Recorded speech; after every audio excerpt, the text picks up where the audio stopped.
সব রোগ জ্বালা সব ঈশ্বরের পায়ে সঁপে দিই।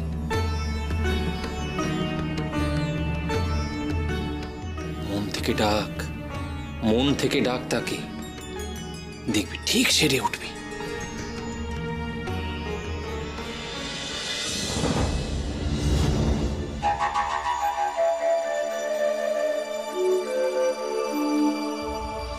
নে এবার মন দিয়ে ডাক দেখি,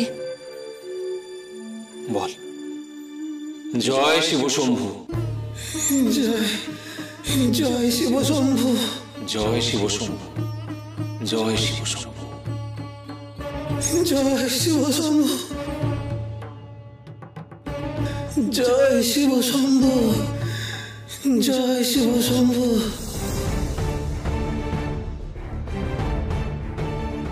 আমি ওর চিকিৎসার আসল রহস্য জেনেই ছাড়ব। কি হলো, খাচ্ছেন না কেন? না, আমার খেতে ইচ্ছে করছে না কাশীশ্বরী। কেন? কাল রাতেও তো আপনি কিচ্ছু খাননি।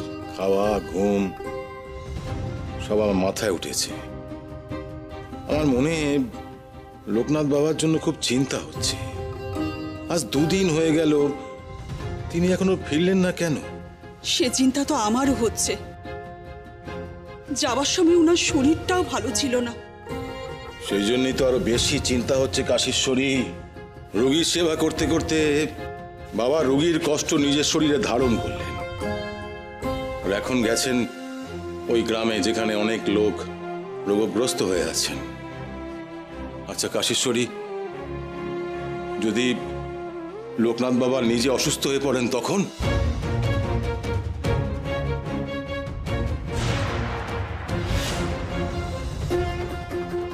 না না, এইসব কথা আপনি মুখেও আনবেন না। উনি স্বয়ং ঈশ্বর, ওনার কিচ্ছু হতে পারে না। সে কথা আমিও বিশ্বাস করি। বাবাকে একা ছাড়া উচিত কাজ হয়নি। না কাশীশ্বরী, না, আমি বাবার কথা মানতে পারছি না। আমি ওই বাচ্চা ছেলেটি মায়ের কাছে গাঁয়ের ঠিকানা জেনে নিয়ে আমি আজই বাবার সঙ্গে দেখা করতে যাব। না না, বাবা মানা করেছেন। ওনার আদেশকে অমান্য করা ঠিক হবে না জমিদার বাবু। যাস না ভেতরে।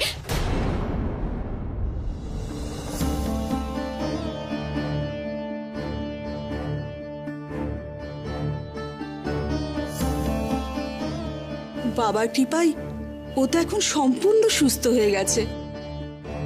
তুমি মানা করছো কেন? আয় ভেতরে আয়।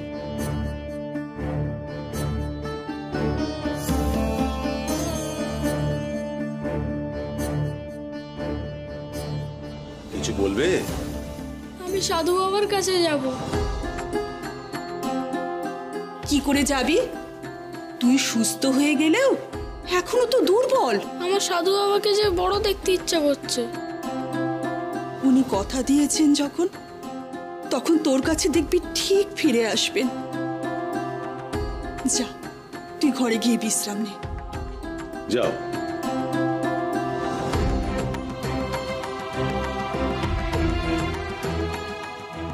বাবার জন্য সবার মন পুড়েছে।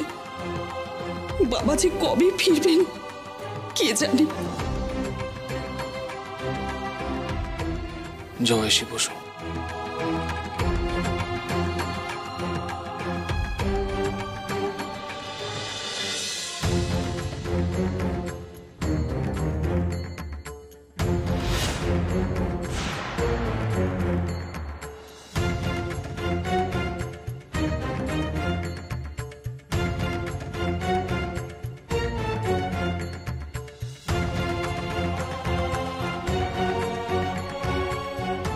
মহেশ্বরকে ডাক, সব জ্বালা জুড়িয়ে যাবে, সেরে উঠবে, ঠিক সেরে উঠবে।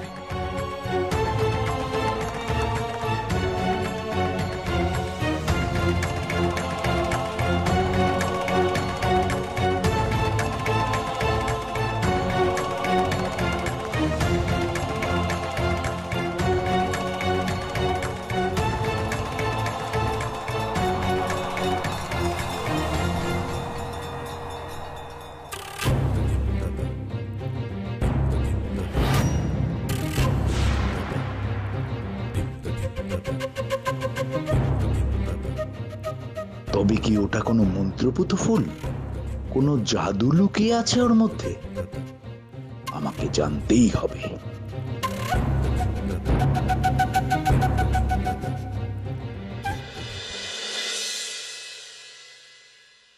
জমিদার বাবু, ডেঙ্গু কাকার খুব শরীর খারাপ।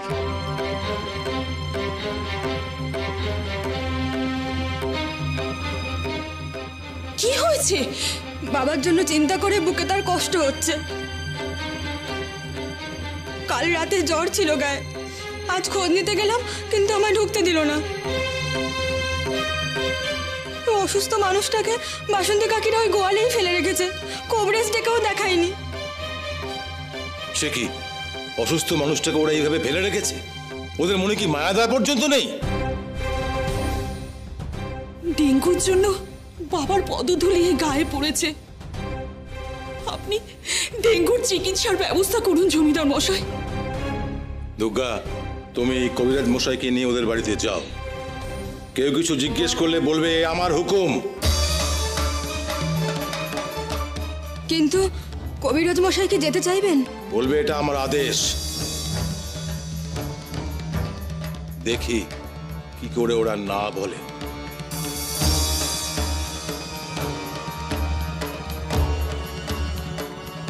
ডেঙ্গু বাবার সর্বক্ষণের সঙ্গী, তার অবহেলা আমি কিছুতেই মেনে নিতে পারবো না, কিছুতেই না।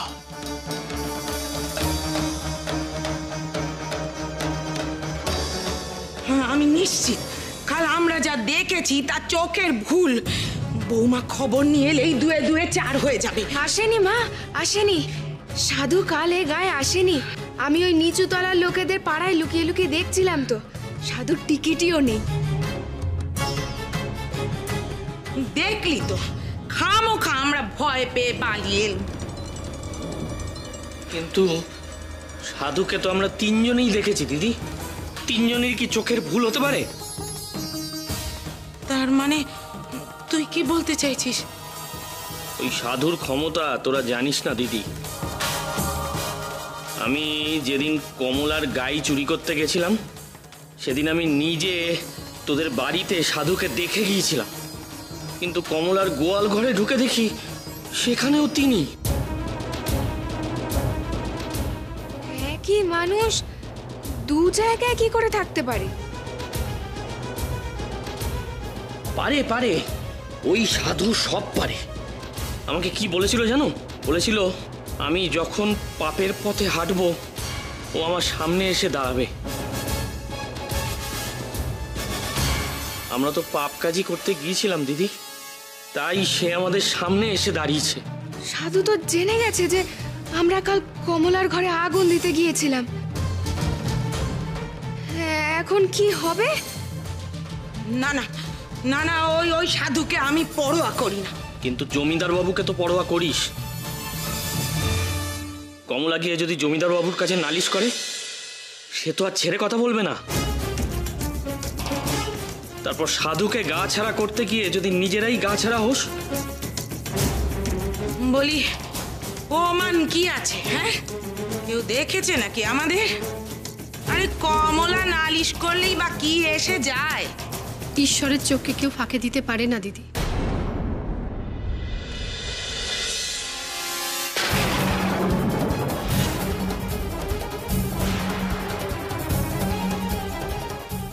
ভয় পেও না, আমি কাউকে নালিশ করব না।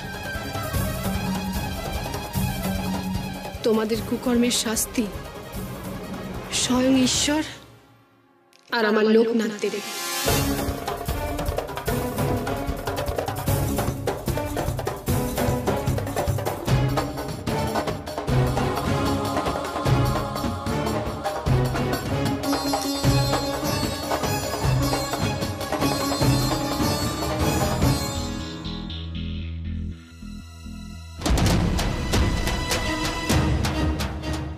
অজয় ভালো হয়ে উঠেছে। দেখি তো ওর বালিশের তলাতে ধূত্র ফুল আছে কিনা।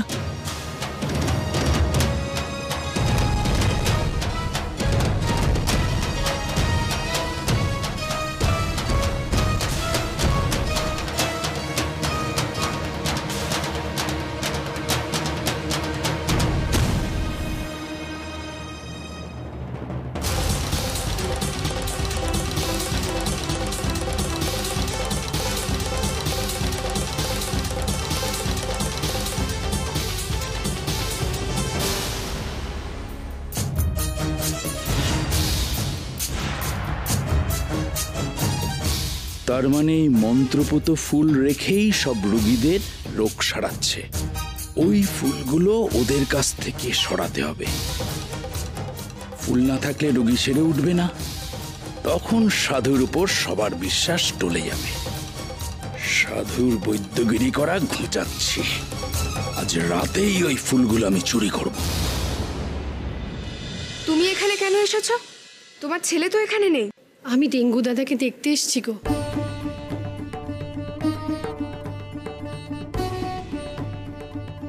বলি তুমি আমার স্বামীর খবর নিতে এসেছো কেন? হ্যাঁ হ্যাঁ, সে বাবার ভক্ত বলে তোমরা তো তাকে দু চোখে দেখতে পারো না, সে আমি জানি। দুর্গার মুখে শুনলাম মানুষটার শরীর ভালো নেই। তোমরা তো আর তাকে দেখবে না। আমি লোকনাথের মা, তার সব ভক্তরা তারা যে খুব আপনজন গো। আর আপনজন কষ্ট পেলে সেবা না করে কি থাকা যায় বলো?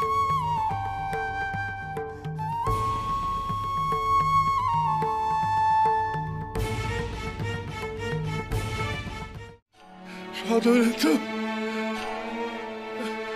এখনো আপনার ছায়া পড়ল না।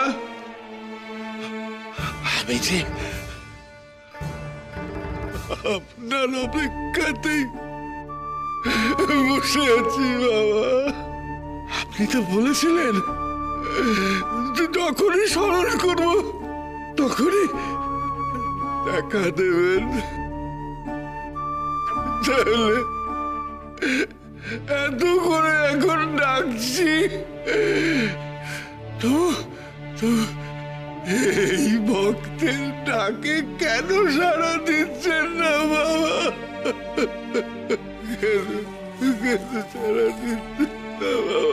ও ডেঙ্গু দাদা, নিজের মনে কি বিড়বিড় করছো?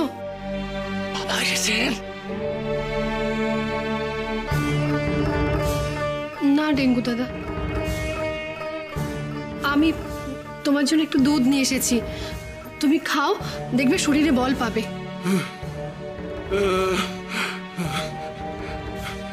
বাবা না এলে আমি কিছু খাবো না।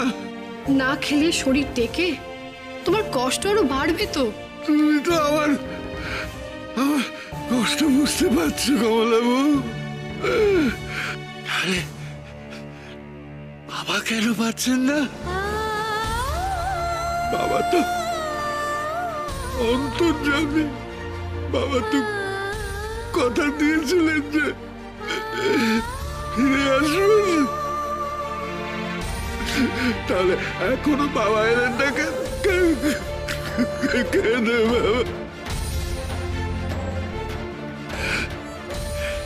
সবার কথা ভাবতে গিয়ে কি বাবা আমার কথা ভুলে গেলেন?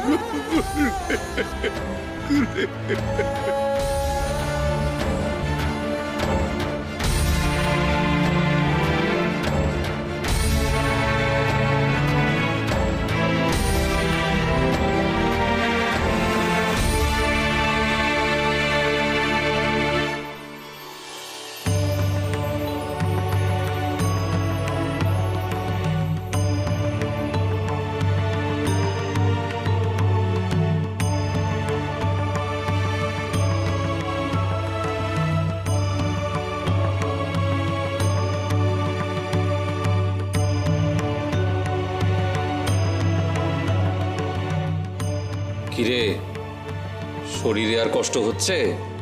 ব্যথা বেদনা কমেছে বাবা, তবে ভেতরটা বড় আনচান করছে।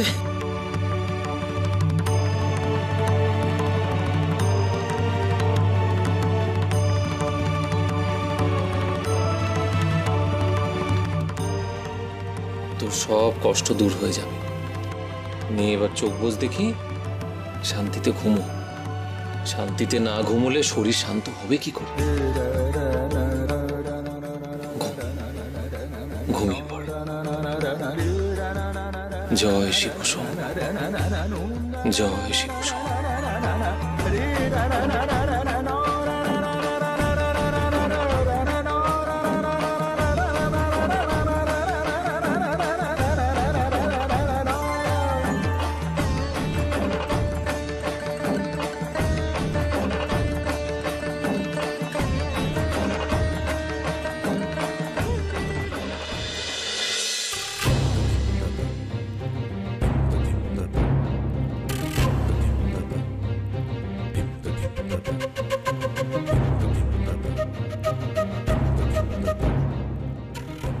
দুজনেই ঘুমিয়ে পড়েছে। এবার কাজটা সারি।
এবার ওই রোগী মরবে আর সাধুর প্রতিও সব বিশ্বাস উবে যাবে।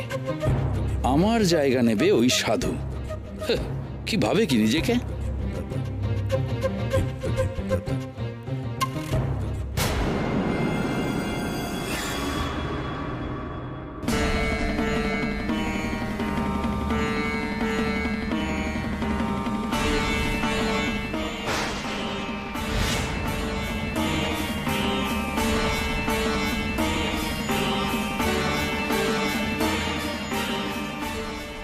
কি এই রাত বিরেতে এত আলো এলো কোত্থেকে?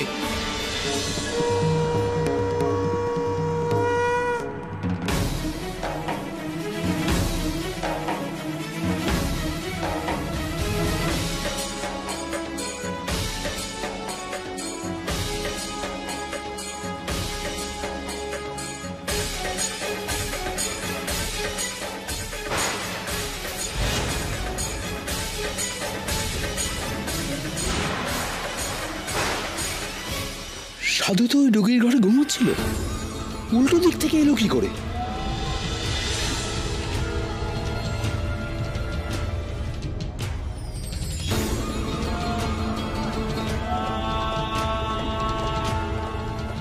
আমাকে দেখে এত ভয় পেয়ে গেলি কেন? নিশ্চয়ই কোনো পাপ করেছিস। ওই ধূত্র ফুল চুরি করে কোনো লাভ হবে না রে। ওই ফুলে আবার অসুখের চিকিৎসা হয় নাকি? কবিরাজ হয়েছিস আর এইটুকু জানিস না? তবে আপনি এই ফুল নিয়ে কি করছিলেন? রে, ধূত্র ফুল হলো মহেশ্বরের চিহ্ন, তাই তো ওদের মাথার কাছে রেখেছিলাম, যাতে মহেশ্বর কৃপা করেন আর ওরা ভালো হয়ে ওঠে। আর কিচ্ছু নয় রে। আপনি রোগীদের শুধু সেবা করে ভালো করে দিলেন, এ আমায় বিশ্বাস করতে হবে? সে তুই বিশ্বাস করলে কর, না করলে না কর, কিন্তু একটা কথা মনে রাখবি, আসল চিকিৎসা হলো কি জানিস? সেবা। ওতেই তো অর্ধেক রোগ সারে। মানুষের স্নেহ, মায়া, মমতা, এ হলো কি সবচেয়ে বড় চিকিৎসা। মনে রাখিস, রোগের জীবাণু কিন্তু আবর্জনা জঞ্জালে জন্ম। কাল মহেশ্বরের কৃপা বৃষ্টিতে সব ধুয়ে গেছে, সব ধুয়ে গেছে রে, সব ধুয়ে গেছে। পারলে ওদের সেবা যত্ন কর, দেখবি মহেশ্বরের কৃপায় ওরা সবাই রোগমুক্ত হবে।